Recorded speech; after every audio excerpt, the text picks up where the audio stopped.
We're live from New Delhi. You're watching the India News Hour, India's voice to the world. I'm Lipakshi Khurana, coming up in the next hour.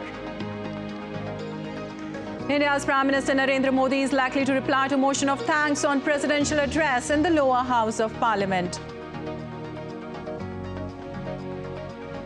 United States vows further action after 3 days of strikes against Iran-backed militia in the West Asia, hit targets in Iraq, Syria in response to Jordan attack. FIFA announces fixtures of 2026 World Cup tournament being co-hosted by USA, Canada and Mexico. Final will be played in New Jersey. And India shines at the 66th Annual Grammy Awards 2024, wins 3 awards in a glittering ceremony in Los Angeles.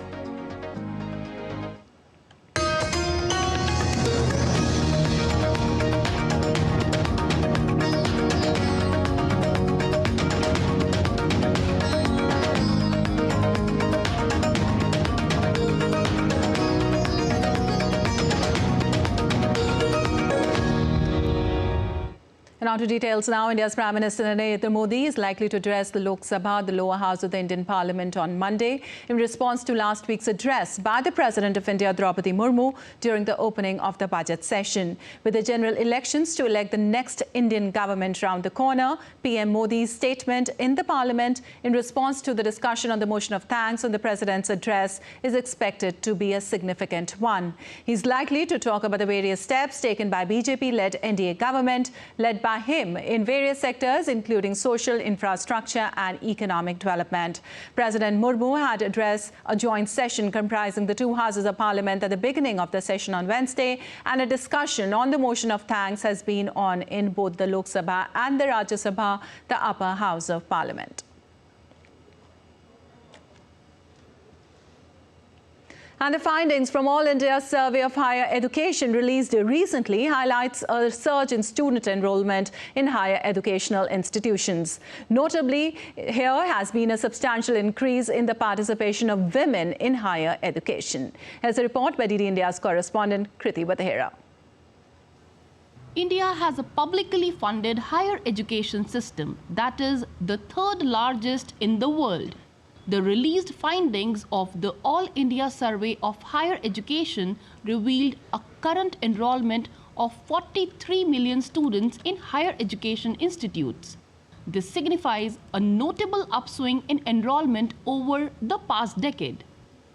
Female enrollment in higher education has gone up by 28% in 10 years. In STEM courses, girls and women constitute 43% of enrollment, one of the highest in the world. The survey encompasses the overall student enrollment across 8 distinct levels, including undergraduate, postgraduate, PhD, MPhil, PG diploma, certificate, and integrated programs. There is a basic change. That is, the students are now thinking of the job market immediately. They are thinking of research. They are thinking of innovation. And at the same time, it is just not that. They have the option to work at the global level. We are into the path of research and innovations. And in India also, a lot of innovations and research are in force. Female enrollment surpasses male enrollment, showcasing a consistent rise in the number of women enrolled in higher educational institutions. The most remarkable advancement is evident at the PhD level. Number of universities and colleges are opened, and not only just opening the university and colleges, the number of seats in that colleges and universities increased, and because of this the student female candidates are basically getting more accurate atmosphere so that they can enroll in the higher education and the higher universities. India's education system is steadily advancing, and the role of women is pivotal in country's journey towards becoming a developed nation by 2047. With camera person Lalit, I am Kriti Vadhera reporting from New Delhi for DD India. And big win for India at Grammy Awards 2024. Indian music composer and singer Shankar Mahadevan and tabla legend Ustad Zakir Hussein's band Shakti bagged the Best Global Music Album Award for this moment. The group also features guitarist John McLaughlin, vocalist Shankar Mahadevan, percussionist V. Selva Ganesh and violinist Ganesh Rajagopalan. This moment is Shakti's first new album in over 45 years. Besides Shakti, India's flautist Rakesh Chaurasia also won 2 awards, Global Music Performance and Contemporary Instrumental Album. And cultural scholar and lawmaker Sonal Man Singh joins us for more. Welcome to DD India, ma'am. A big moment for India as we receive acclaim on the global stage as India shines so significantly. Absolutely. Thank you for including me in with hordes of people, admirers of Shankar Mahadevan and the Shakti Band Orchestra. I think it's the right moment where India is shining in every field. And the music of India, the arts of India have had global reach for many centuries, many decades. They have set new records. Shankar Mahadevan is a great singer, vocalist, but a composer, and excels in whatever he does. His voice has a reach that is amazing. I've been his great admirer. And the Shakti Band and, of course, Zakir Hussain, day before I had the honor of honoring him with award at Kamani Birju Maharaj Award. I mean, it's fantastic. It's fantastic. And I wish them all still greater luck and best wishes. May their work shine, may India shine through their work. Great, great going. Congratulations. Ma'am, as you said that Indians are shining all over, of course Indians are gaining a lot of awards at the cultural and music level. How do you see Indians on the global stage lately? Global stage has been our stage for many, many centuries, as I said. And now, in this contemporary world today, globally, India is admired, praised, and looked up to for its spiritual strength, for economic, political strength, for guidance, for support, for friendship. And in truly, it is Vasudhaiva Kutumbakam, that sutra, that concept comes through in every which way. And I think art and culture are the greatest instruments, always have been, to touch hearts of millions at one time. At one moment, they all become one in music, in dance, in rasa, what we call the absolute adbhut delight, the ocean of bliss. And India, this concept has been so much in evidence, I can't tell you. So I think India's century, nay, not only one century, I would say millennia has come, as our dear Prime Minister Modi ji has been saying, 1,000 years of India. And this is a great beginning. This is a great beginning. All right, India's millennia has surely arrived. Thank you so much for joining us, ma'am. Thank you. And moving on, the Assembly of Eastern Indian State of Jharkhand will witness the crucial floor test of the newly formed Champai Soren government. Earlier, Jharkhand Mukti Morcha leader Hemant Soren was arrested by Enforcement Directorate in land fraud case, necessitating another senior GMM leader, Champai Soren, to take over. This is not the first time the JMM is facing a floor test. In September 2022, Hemant Soren's government won a majority test with 48 votes in his favor. Meanwhile, the Special Ranchi Court has allowed former Jharkhand CM Hemant Soren to take part in floor test. He is currently in ED's custody. And weather updates now from across India. Indian Meteorological Department has predicted the snowfall will continue in hilly areas, while plain areas of northwest India will receive rainfall for the next 48 hours. It also forecasted that the weather in Jammu and Kashmir and Himachal Pradesh will be mainly dry from the 7th of this month.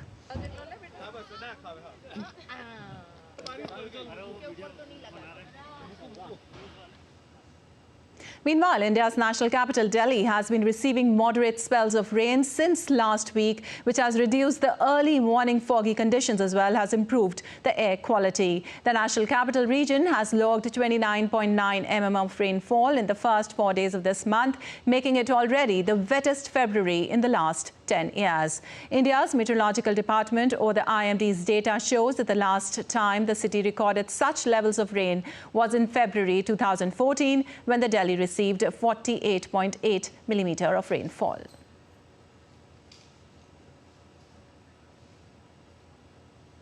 Also, normal life continues to disrupt in New Delhi as thick layer of fog blankets the national capital on Monday too. Several flight operations affected due to the fog.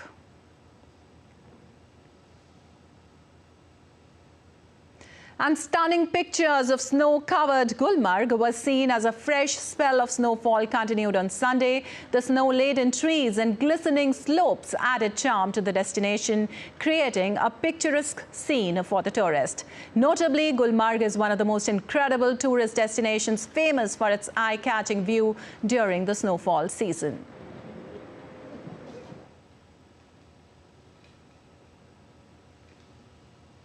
Also, Mughal Road in the Poonch district of India's Jammu and Kashmir closed on Sunday after heavy snowfall in the region. Thick cover of white was also seen in the Pir Panjal range.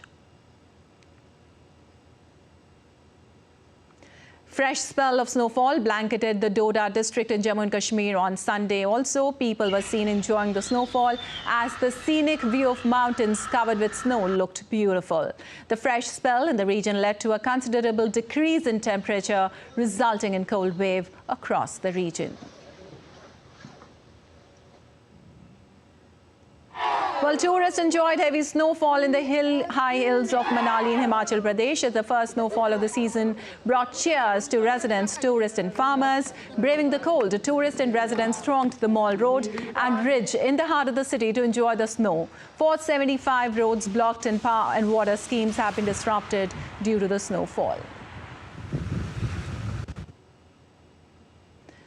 And the popular pilgrimage site of Gangotri Dham of India's Uttarakhand was shrouded in white after heavy snowfall on Sunday. Kedarnath temple also remained snow-clad as the area continued to receive snowfall. And moving on, the Deputy Prime Minister of Fiji, Biman Prasad, arrived here in Delhi on a week-long visit to India. During his visit, the visiting dignitary will meet India's External Affairs Minister, Dr. S. Jaishankar. He will also meet the Minister of State for External Affairs and Education, Rajkumar Ranjan Singh. The Fiji Deputy PM will also visit Goa to participate in a program.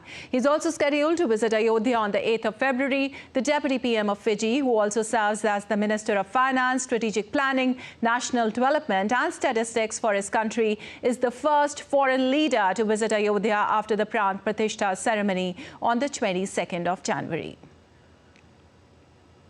And now let's take a look at other stories making news across India. India's National Centre for Seismology has reported that the East Garo Hills in the northeastern Indian state of Meghalaya experienced an earthquake measuring 3.5 on the Richter scale on Sunday. 14 children on autism spectrum made waves in sea swimming expedition as they swam 165 kilometers from India's Cuddalore to Chennai over 4 days in world record sea swimming expedition. This extraordinary expedition undertaken by children on the autism spectrum is registered with the World Record Union, the Asia and India Book of Records.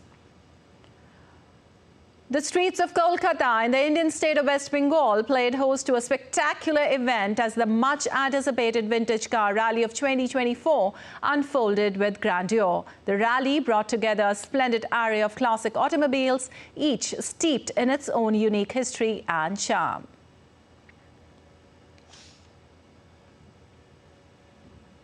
Still to come on DD India News Hour, US Senate unveils bipartisan bill to tighten border security, aid Ukraine and use Israel.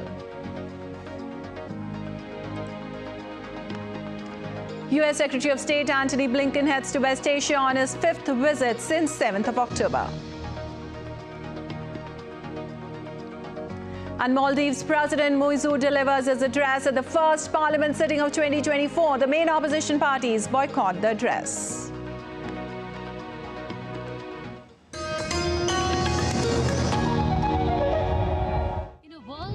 never stops, where information shapes our reality. One app stands out, helps you stay ahead of time. Introducing the DD India app, your gateway to a world of news right at your fingertips. Your most trusted source of news goes global, goes digital. Explore a world of options, top stories, live updates, in-depth analysis, and more. Stay informed wherever you are. Real-time alerts keep you ahead of the curve always. The DD India app, connecting you to the world, one story at a time. Download now and explore the world of knowledge, insights, and authentic information.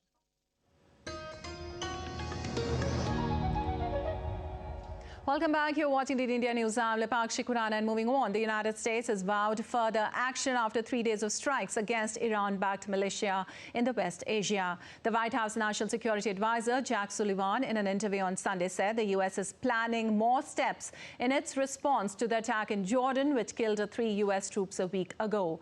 He said Friday's strikes on Iran-backed targets in Iraq and Syria were just the beginning of the U.S. response. He, however, has declined to rule out hitting targets inside Iran.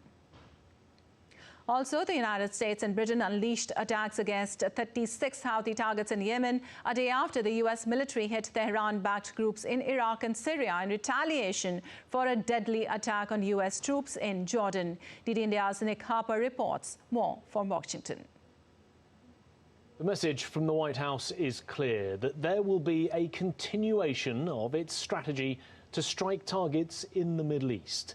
We've now seen 3 days of action from the US, targeting positions in Iraq and Syria on Friday, targeting the Houthi rebels in Yemen on Saturday, and also taking down a Houthi missile that was fired towards US naval ships and also merchant vessels in the Red Sea on Sunday. The US has warned that more action is expected. We heard from the White House National Security Advisor Jake Sullivan. He spent much of Sunday doing the rounds of US cable news networks, speaking about what the United States has done in recent days, defending that position, but also warning that there is more to come. He said there would be further action, that there would be more steps to come, and also saying that that meant there would be additional strikes. But he wouldn't be drawn on when they could take place or exactly where they could take place. And he didn't rule out the potential of striking targets within Iran. So far, the US has targeted Iran-backed militia in Iraq, in Syria, in Yemen, but hasn't selected targets on Iranian soil. It seems it's avoiding that to not produce the possibility of escalating and broadening this conflict even further. But Jake Sullivan did have a warning for Tehran, saying if they chose to respond directly to the United States, they would be met with a swift and forceful response from Washington. He also could not yet confirm the extent of the damage that the US had caused in those airstrikes on Iraq and Syria. He said Central Command was still assessing exactly what had taken place and what capabilities had been reduced. The message, though, is clear from the White House. What we've seen over the last few days is just a precursor, and more strikes will be coming. Nick Harper in Washington, reporting for DD India.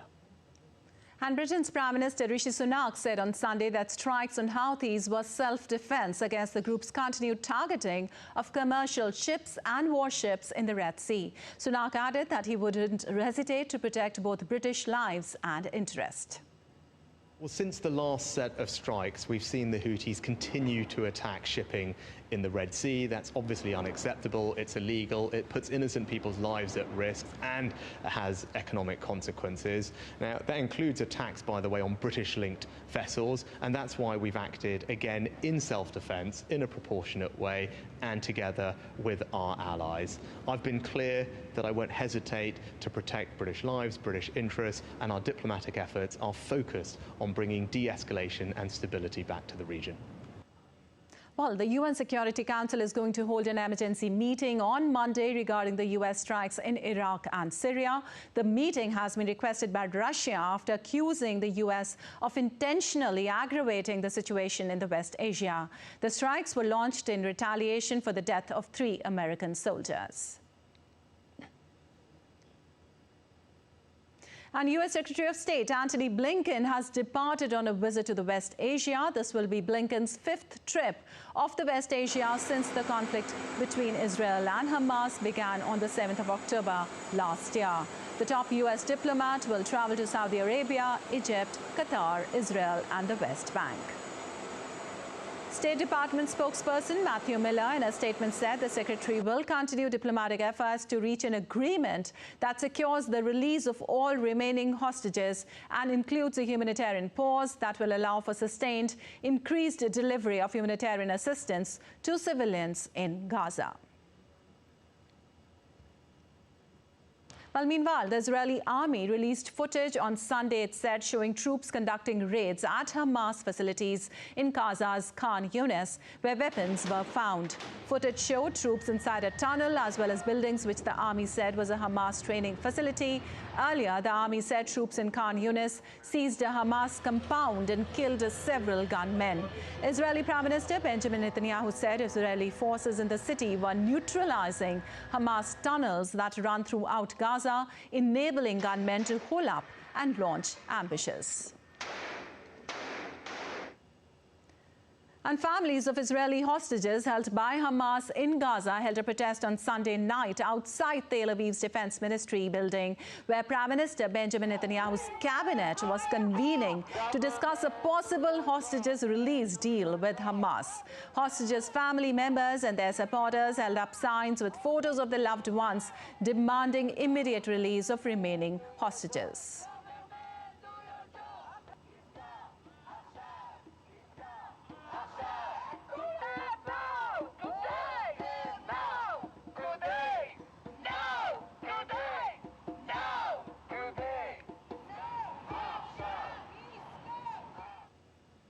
Well, the U.S. Senate on Sunday unveiled a $118 billion bipartisan border security bill to tighten border security, aid Ukraine and Israel. Senate Majority Leader Chuck Schumer said he would take steps to hold an initial vote on the bill on Wednesday, but faces opposition from both sides of the aisle. In addition to $20.23 billion for border security, the bill included $60.06 billion to support Ukraine in its war with Russia, $14.1 billion in security assistance for Israel, $2.44 billion to U.S. Central Command and the conflict in the Red Sea, and $4.83 billion to support U.S. partners in the Indo-Pacific facing aggression from China. According to figures from U.S. Senator Patty Murray, an additional $10 billion would provide humanitarian assistance for civilians in Gaza, the West Bank and Ukraine, $2.33 billion for Ukrainians displaced due to Russia-Ukraine conflict and other refugees fleeing persecution. Well, the package is the result of months of negotiations, but the measure faces an uncertain future amid opposition by Donald Trump and hardline Republicans. And now an update on Russia-Ukraine war. President Volodymyr Zelensky visited Ukrainian troops on the southeastern front and handed out medals on Sunday. Zelensky visited the Ukrainian military's forward positions near the village of Robotyne, which is located almost on the battle line. The president's visit to the battle lines came at a time of uncertainty over the fate of Army Chief Valery Zaluzhny. Zaluzhny has clashed with Zelensky over a range of issues. Further, Zelensky is also considering replacing several high-ranking officials, and not just in the military, to determine who is to lead the country.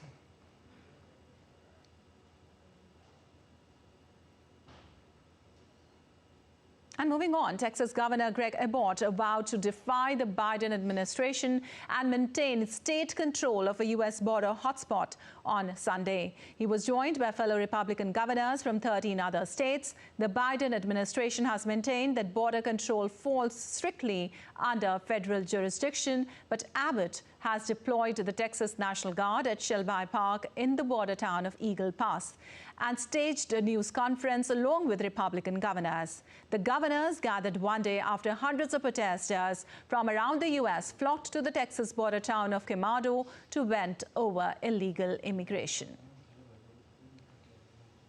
Half of the governors of the United States have joined with Texas in our cause to make sure states can do everything possible to secure our border.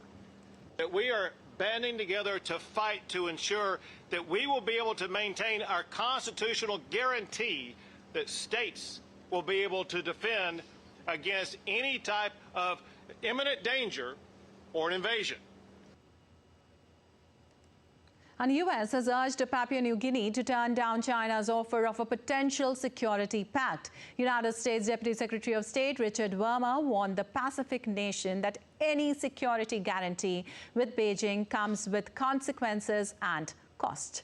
China has offered to assist PNG's police force with training, equipment and surveillance technology. His comments came ahead of an address by PNG Prime Minister James Marape to the Australian Parliament later this week. US Deputy Secretary of State Richard Verma warned about the false promise of authoritarian regimes and said countries in investment arrangements with China have found that it can be in a debt trap.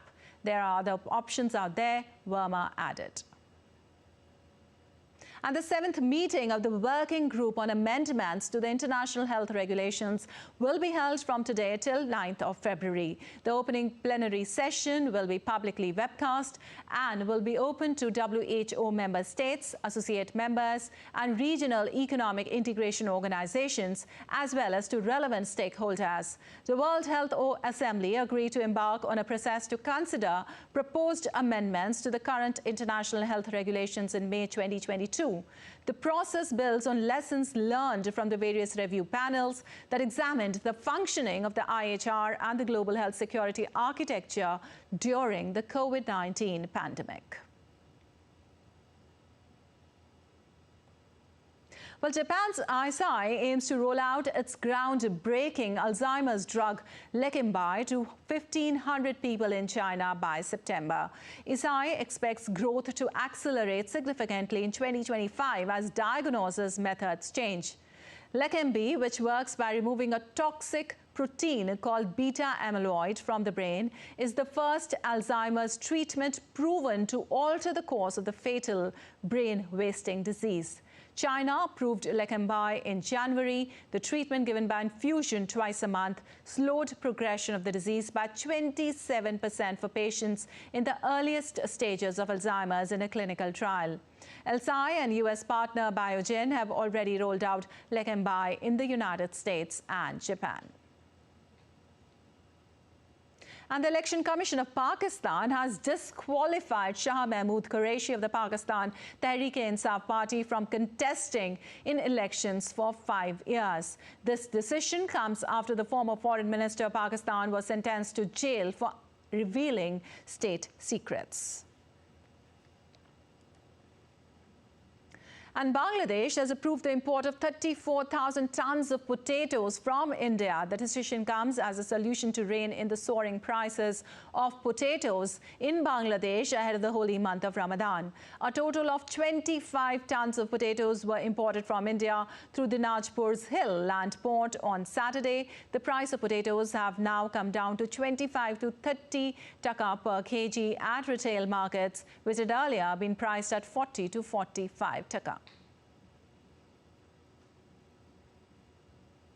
And still to come on DD India News Hour.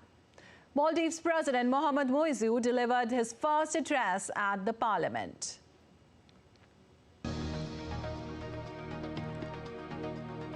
And Chile's forest fires kill over 110 as hundreds remain missing.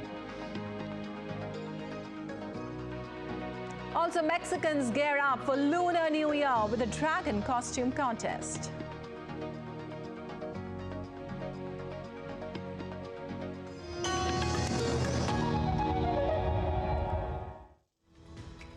We just don't bring you the news as it unfolds. We get to the heart of the matter. We don't just present facts. We demystify complex social, political and economic events. We break stories that shape the world's present and future because you deserve the truth. I am Tanvi Taneja from New Delhi. I'm Ollie Barrett from London. I'm Nick Harper from Washington, D.C.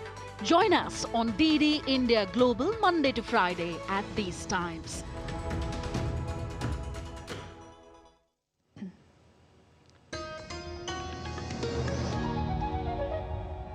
Welcome back. You're watching DD India News. I'm Lipakshi Kurana, and time now for a quick recap of the headlines. India's Prime Minister Narendra Modi to reply to motion of thanks on presidential address in the lower house of Parliament.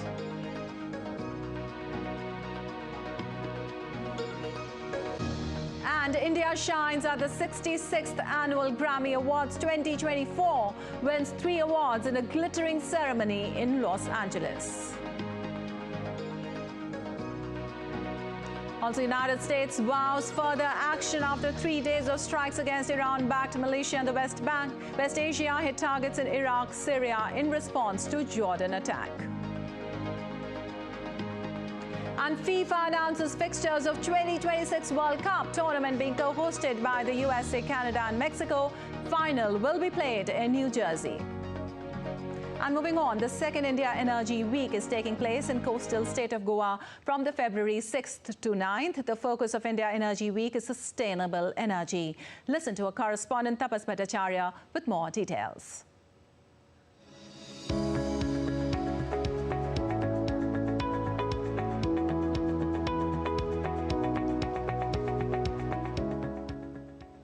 Get ready for the energy revolution at the India Energy Week 2024 in Goa.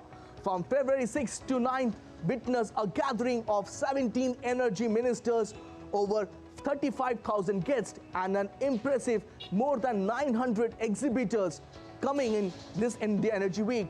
Compared to the inaugural edition, India Energy Week expected to experience a 30% growth in the number of exhibitors, surpassing 900. The exhibition area will expand by 25%, reaching 18.5 thousand square meters, resulting in a substantial 46% increase in revenue. This year's India Energy Week boasts of a 44% increase in sessions, 46 strategic and 46 technical sessions, covering a diverse spectrum. The technical session, doubling the submission papers to 2,000, now include 4 new categories aligning with domestic priorities spanning shipping, logistic and supply chain, manufacturing and industrialization, future mobility and mining and minerals. Experienced an 81% surge in total revenue from private sponsorship and a 44% rise in private sponsors, showcasing unparalleled industry support. The India Energy 2024 isn't just an exhibition. It's a dynamic platform for discussion and side events on crucial themes such as Global South cooperation, carbon capture, utilization, and a special roundtable featuring Prime Minister Narendra Modi and oil and gas CEOs. Delve into the essential energy topics like biofuels, green hydrogen, and carbon capture, utilization and storage, reflecting India's economic shift towards sustainability. India Energy Week 2024 is a groundbreaking event that defines the future of energy. This is Tapas Bhattacharya signing off, along with my camera person Ajit from Goa. And amid the political turmoil continues in Maldives, the island nation's President Mohamed Muizzu delivered his first address at the first parliament sitting of 2024. Meanwhile, the main opposition parties of Maldives, the Maldivian Democratic Party and the Democrats, boycotted President Muizzu's address to the parliament.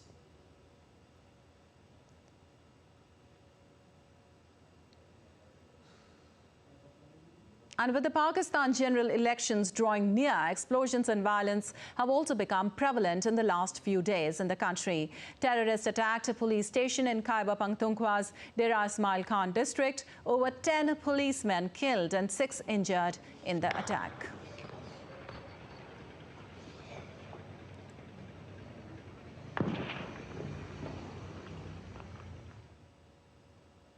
Moving on, Senegalese security forces uses tear gas to disperse a small crowd that had gathered in the capital Dakar to protest against the postponement of the presidential election. President Macky Sall announced on Saturday the vote would be delayed to an unspecified date due to a dispute over the candidate list.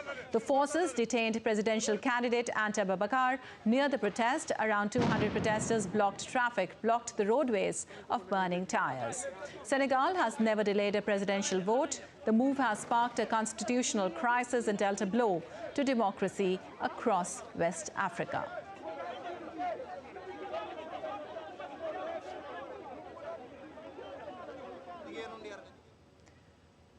Meanwhile, the presidential elections poll closes in El Salvador, with President Nayib Bukele expected to secure a landslide victory and stay in office for another 5 years. Bukele has declared himself the winner of El Salvador's national elections, claiming he captured more than 85% of the vote, even though electoral officials have not released any results yet. He now appears poised to become the first Salvadoran president in almost a century to be re-elected. Despite a constitutional bar and immediate re-election, voter worries about the economy, Salvadorians appear to have casted their concerns aside and rewarded Bukele for a fierce gang crackdown that improved security in the Central American country. And Namibia swore in Nangolo Mabuba as interim president following the death of ex-president Hage Geingob from cancer. The interim president was also sworn in as vice president during the ceremony. Nangolo is expected to remain the governing party's candidate for president in polls expected in November. During his speech, Mabuba paid tribute to Geingob and promised to uphold the country's constitution until a new president is elected in the upcoming election at the end of the year. Late Geingob passed away on Sunday after a brief battle with cancer.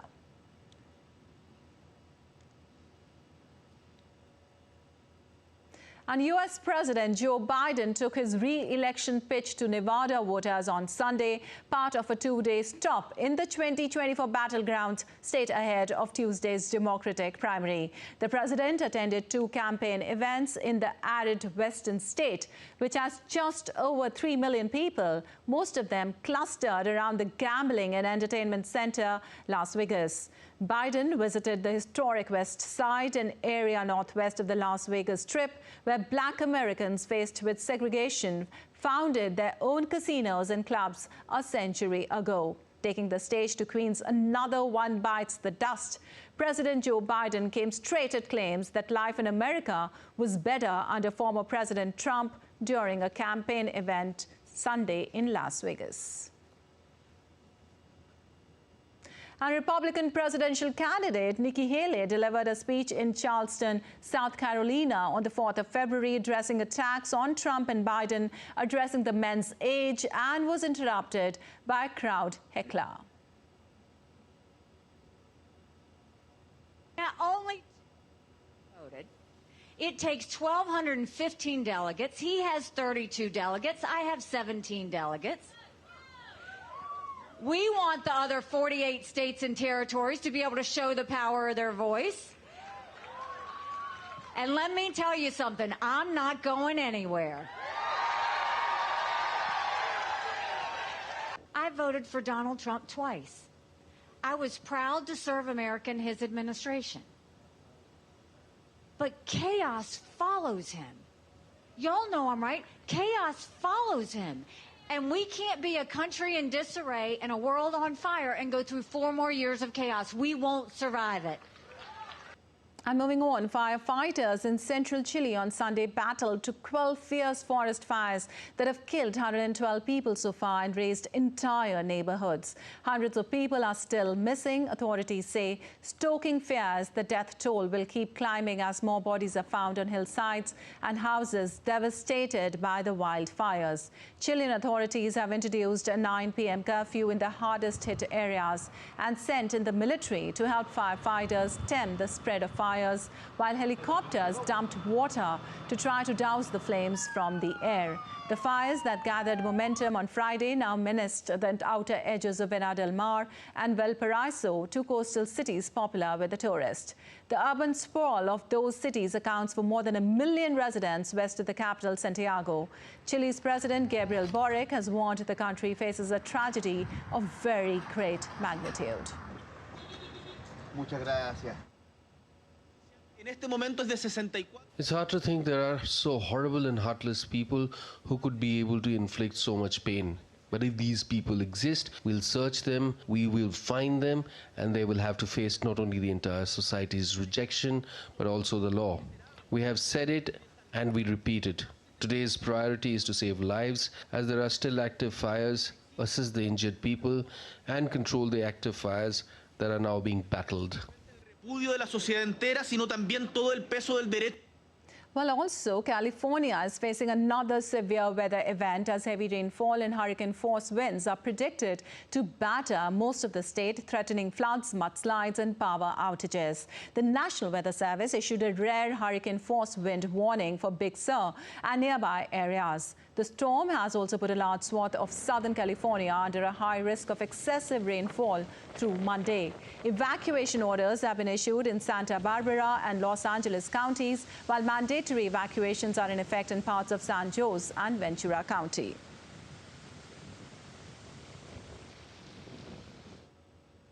And storm in Gun batters Norway, cancelling ferries, causing road closures and damaging buildings. After hitting southern and central areas, it moved north overnight. Police in the coastal town of Bodo, north of the Arctic Circle, cordoned off the centre and advised inhabitants to stay indoors. The Norwegian Meteorological Institute reports record-breaking wind speeds, with the highest at 54.4 meters per second in Soimna, central Norway.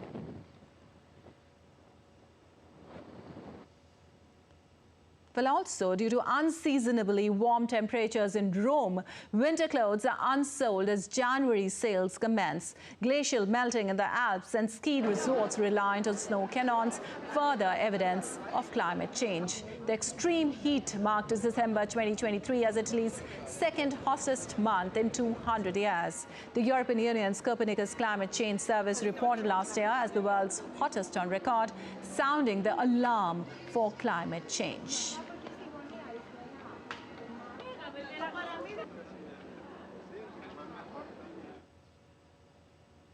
And a 5.2 magnitude earthquake jolted near coast of northern Peru. The tremor that hit the region as 23:31 GMT was epicentered at 8.03 degrees south latitude and 79.73 degrees west longitude.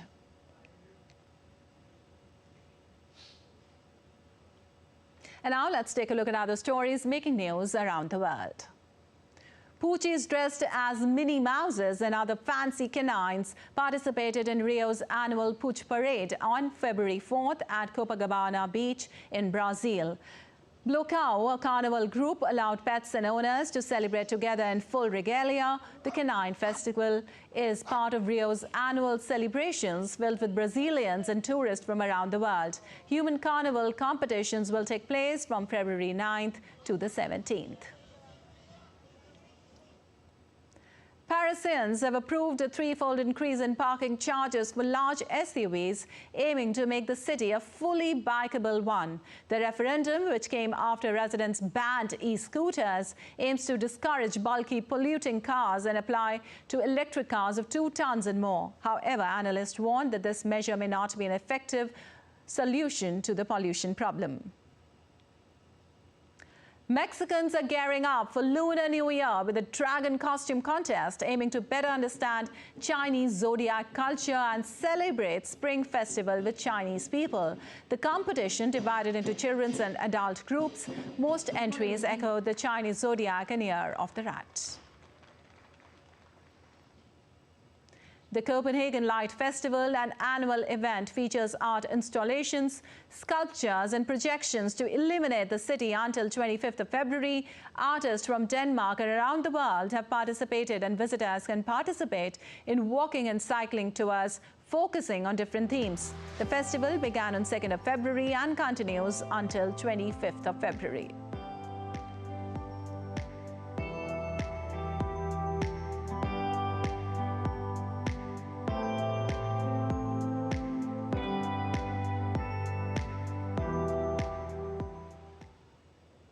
And still to come on DD India News Hour.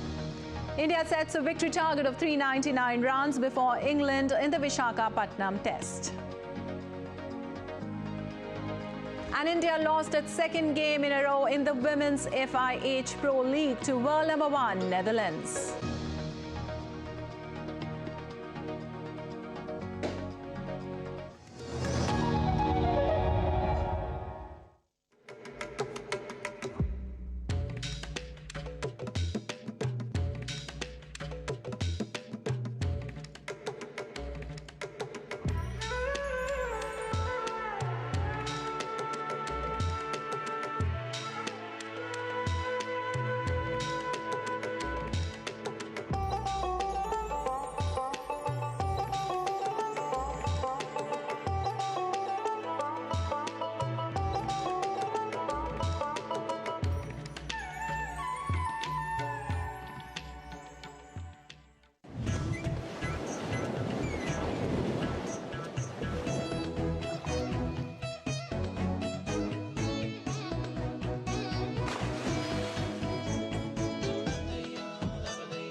Welcome to Kumarakom, Kerala, God's own country.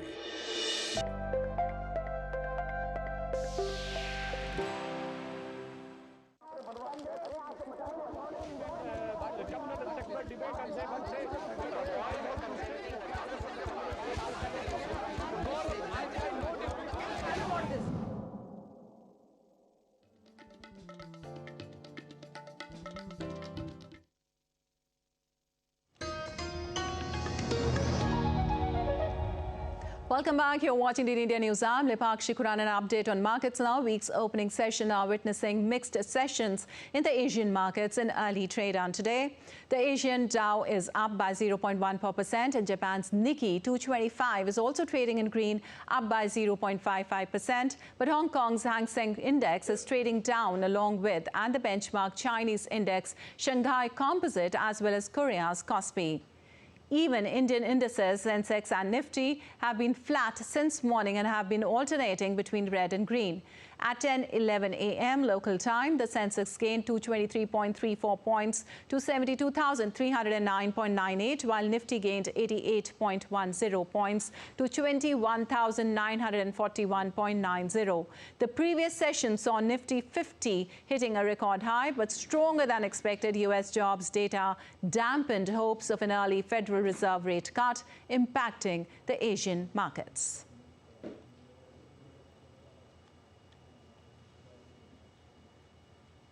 Well, you're watching DD India News. Our time now for some sports news. World Soccer governing body FIFA has unveiled the schedule for the 2026 World Cup at a glittering ceremony in Miami City of the United States. The marquee tournament will kick off on June 11th in Mexico City, with New Jersey hosting the finals on the 19th of July. There is New York, New Jersey. World Soccer's governing body, FIFA, announced the schedule for the 2026 World Cup. The marquee tournament, which kicks off on June 11, with New Jersey hosting the final on July 19. Mexico City will host the opening match of the tournament on June 11, when the country becomes the first nation to stage the World Cup for a third time. Muy contento, muy emocionado por la noticia. Very happy and excited about this news. Obviously, June 11th is going to be a massive party in the country. Just imagine the energy you are going to feel, how our supporters are going to be palpitating with excitement, having their national team host an opening match for the third time in history. The 48-team World Cup is being co-hosted by the United States, Canada and Mexico. The showpiece event will take place from June 11 to July 19, with Mexico playing the opening fixture. The first match in Canada will be on June 12 in Toronto, while the opening game in the United States will be in Los Angeles. Dallas and Atlanta will host the two semi-finals. The 2026 World Cup will feature 104 matches instead of the traditional 64 games. The tournament has been expanded to 48 teams from 32. It means there will be an additional 24 matches, making up a total of 104 games. The tournament will take the format of 12 groups of 4 teams. The top 2 teams will advance to the next stage, along with the 8 best third-place teams. The 16 cities will host the tournament, which will last a record 39 days. Well, in cricket, Zach Crawley scored half-century to take England over 150 runs, but India grabbed 3 wickets on the day 4 of the second test in Visakhapatnam. The visitors resumed their innings at 67 for loss of 1 wicket, but lost Rehan Ahmed, Ollie Pope and Joe Root in the first hour of the play. India has set England a victory target of 399. Shubman Gill top scored with 104, while Akshar Patel contributed 45. Also, India lost its second game in a row in the Women's FIH Pro League with a 3-1 defeat to world number 1 Netherlands. The host put up a much better display compared to their opening game, but the result was the same. India wasted 6 penalty corners. The Netherlands, who are the reigning Olympic and world champions, scored 2 of its 3 goals through penalty corners. And Sports Journalist Federation of India felicitated IOA President P.T. Usha with Lifetime Achievement Award in Delhi. She has been associated with Indian athletics since 1979, boasting an impressive collection of 4 Asian gold medals and 7 silver medals. Usha is hailed as the queen of Indian track and field. On this occasion, P.T. Usha said that boost in sports budget during Olympic years is a positive and commendable initiative, and also praised government for supporting athletes. I think because of the supporting from the government only, the players have done good performance in Asian Games also, and in future I think more supportive from the government. I'm happy about it. This time we wanted everything much before the preparation for the players, like their kit and ceremonial kit and their running kits and their accommodation things, and for India house setup and their physio and mentally for psychologist thing, and all we are doing it. And renowned Indian shooter Jaspal Rana expressed confidence in the abilities of all 19 shooters who secured quotas for the Paris Games. In an exclusive chat with DD India correspondent Narayan Singh, he commended the government for its support in providing top-notch facilities for the athletes. This is the Olympic year, and so far 19 shooters has qualified for the Paris Olympics, and right now we are joined by Jaspal Rana, and he's the man who can explain. Sir, record has been broken. Maximum number of shooters are participating in this edition of the Paris Olympics. So how you look this thing that record are breaking and more shooters are there for the Paris Olympics? See, all the shooters have done really well in last two years, and they got quota places fighting in good competition. So we have a very good opportunity that, and I will say that all 19 shooter has a capability of getting the medal for the country. But that day will depend a lot of things. What's the reason you find behind the stupendous rise in the Indian sports? See, the Indian sports is changing. Our country is becoming like sporting country, and there are a lot of support from the government sides, and there are a lot of monitoring and reshuffling of federations happening. Look at P.T. Usha becoming the president of IOA. She knows what a player needs, and people like her should come forward and lead the federations. So as Jaspal Rana is saying that things are in good direction in the Indian sports right now, and apart from that also he said that government facilities are there for the sports person, and also he's hoping that this time our shooters, so far 19 shooters are there for the Paris Games, and they will also convert that performance into medal this time. With the camera person Gaurav, Narayan Singh for DD India, Delhi. And in football, Arsenal spiced up an already intriguing Premier League title race as they beat lackluster leaders Liverpool 3-1 to slice the gap to 2 points and move into the second spot. Bukayo Saka had given Arsenal an early lead with a cool finish, but a Gabriel own goal on the stroke of half-time undid all of their good work. Substitute Leandro Trossard then soothed any late nerves as he secured the victory in stoppage time with a shot through Alisson's legs. Arsenal's third successive win lifted them to second on 49 points to Liverpool's 51, with both clubs having played 23 games. Champions Manchester City have 46 from 21 games. And Atletico Madrid scored deep in stoppage time to cancel out first-half opener for leaders Real Madrid as the city rivals drew 1-1 in La Liga. The host opened the scoring after 20 minutes when Diaz seized on a loose ball after some sloppy Atletico defending inside the box to slot home from close range. Diego Simeone's side finally scored in the final seconds of the game when midfielder Marcos Llorente headed past Real keeper Andrel Nunin from a Memphis Depay cross. Real are on 58 points at the summit, 2 ahead of Girona, who they host on Saturday. Atletico remained fourth with 48 points, 2 behind third-placed Barcelona. And the Ras Leela dance of divine love and passion, an important part of Manipuri culture, dancers symbolize their spiritual love for Lord Krishna. Group of dancers showcased its premiere performance of Nitya Ras in Imphal.